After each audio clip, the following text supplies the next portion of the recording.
नए साल का आगमन है, नए साल का आगमन है, इसे अपनी सुंदरता से सजाना है। नए साल का आगमन है, इसे अपनी सुंदरता से सजाना है। छोड़ना है बुरी आदतों को, छोड़ना है बुरी आदतों को और अच्छी चीजों को अपनाना है। नए साल का आगमन है, इसे अपनी सुंदरता से सजाना है। खोना नहीं है संयम किसी भी हालत में, खोना नहीं है संयम किसी भी हालत में। विवेक से काम लेना है और 2022 को अच्छा बनाना है। नए साल का आगमन है, इसे अपनी सुंदरता से सजाना है। नमस्कार दोस्तों, मैं हूं राजेश आर्य और आज एक प्रेरक कहानी के साथ फिर से हाजिर हूं आपके सामने। और प्रेरक कहानी है सुनंदा की। जी हां, सुनंदा की इस प्रेरक कहानी को लोग कम ही सुन पाए हैं और कम ही जानते हैं, लेकिन एक नाम मैं लूंगा तो उसे आप जरूर जानते हैं और नाम है रानी लक्ष्मीबाई। जी हां, रानी लक्ष्मीबाई की भतीजी थी सुनंदा। उनके पिताजी का नाम था पेशवा नारायण राव और वो भी रानी लक्ष्मीबाई की तरह अंग्रेजों से युद्ध कर रही थी, लड़ रही थी, उनके खिलाफ थी। चूंकि अंग्रेजों के खिलाफ थी, उन्होंने रानी लक्ष्मीबाई को नहीं छोड़ा, वीरांगना झलकारी बाई को नहीं छोड़ा, तो कहां सुनंदा की भी चलने वाली थी। लेकिन सुनंदा अपने आप में एक वीरांगना थी और उन्होंने दृढ़ निश्चय कर लिया था कि वो कैसे भी करके अंग्रेजों को यहां से निकालेंगी और अंग्रेजों की जो लाल फीताशाही है उसको बंद करेंगी। और इस एवज में वो अंग्रेजों के खिलाफ बोलती रही, लड़ती रही और पूरा अंग्रेज कुर्मा उनके पीछे पड़ गया। ऐसे में वो अकेला पड़ते देख वहां से निकली, अपनी जान बचाई और वो नेपाल पहुंच गई। वहां जाकर वो एक साध्वी बन गई, लेकिन उनका दृढ़ निश्चय वही था कि अंग्रेजों को धूल चटानी है, उन्हें खदेड़ना है। उस दृढ़ निश्चय को याद रखते हुए उन्होंने साध्वी बन के, साधुओं में रह के भारत आकर लोकमान्य तिलक के आशीर्वाद से लोगों के घर घर जाकर साध्वी के रूप में अंग्रेजों के खिलाफ जाने की प्रतिज्ञा दिलाना शुरू किया। लोगों को समझाना शुरू किया कि अंग्रेज सही नहीं है, ये देश का नुकसान कर रहे हैं, आप लोग को इनके सामने खड़ा होना चाहिए। अब अंग्रेजों को यह बात पता लग जाती है कि बहुत सारे साधु लोगों को हमारे खिलाफ भड़का रहे हैं, तो सीतापुर में जाके बहुत सारे साधुओं को वो गोली से उड़ा देते हैं।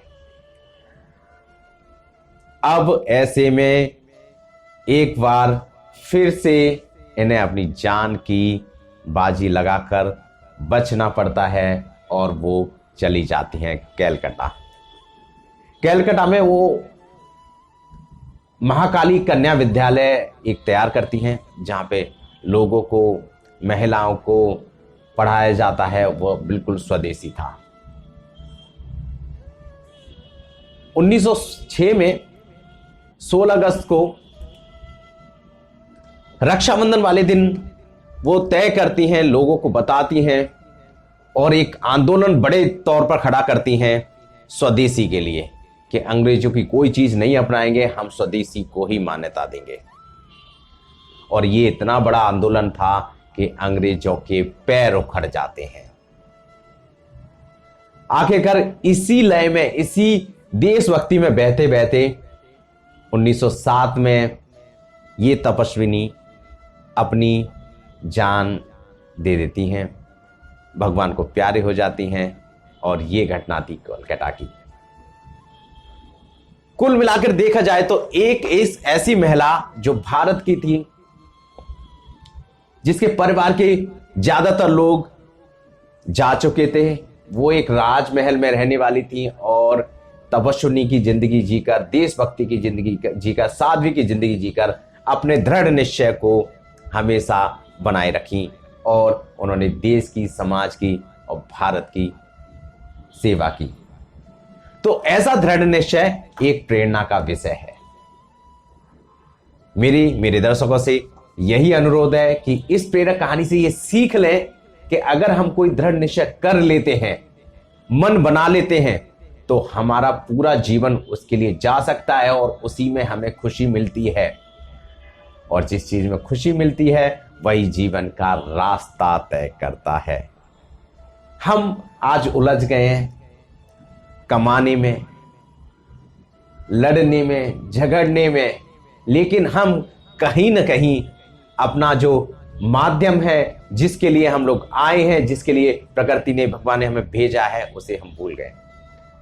तो ऐसे लोगों से हमें सीख लेनी चाहिए कि हमें जीवन में क्या करना है, किस विषय के लिए हम तैयार किए गए हैं और कहां जाकर हमें रुकना है। अगर हम सब लोग अपने जीवन का लक्ष्य बना लें कुछ चीजें ठीक करने का, तो वो चीजें जरूर ठीक होगी, जीवन खुशहाल होगा। और खुशी उसी में मिलती है जो हमारे अनुरूप होता है। तो आज की सीख थी यही।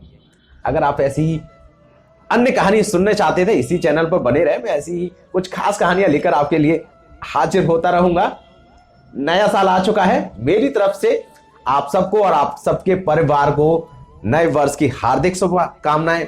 आप हमेशा खुश रहें, अच्छे रहें, जीवन की लय बनाएं और जीवन में एक लक्ष्य बना लें जिसके लिए आपको जाना है। और इसके लिए ये दिन, आज का दिन, नए साल का पहला दिन बहुत अच्छा है। आज एक रेजोल्यूशन लीजिए कि जीवन का आपके लक्ष्य क्या है, आपको क्या करना है, क्या बनना है, क्या जो बनना चाहते हैं वो सिर्फ अपने लिए हैं या देश दुनिया को भी उससे कुछ फायदा पहुंचेगा। इस पर विचार करके आप आगे बढ़ते रहिए, मैं भी आगे बढ़ रहा हूं, क्योंकि हम जा रहे हैं एक राह पर जिस राह का नाम है बढ़े चलो। तो फिर मिलेंगे ऐसी ही किसी कहानी के साथ, तब तक के लिए नमस्कार, bye bye, take care, all the best and बढ़े चलो।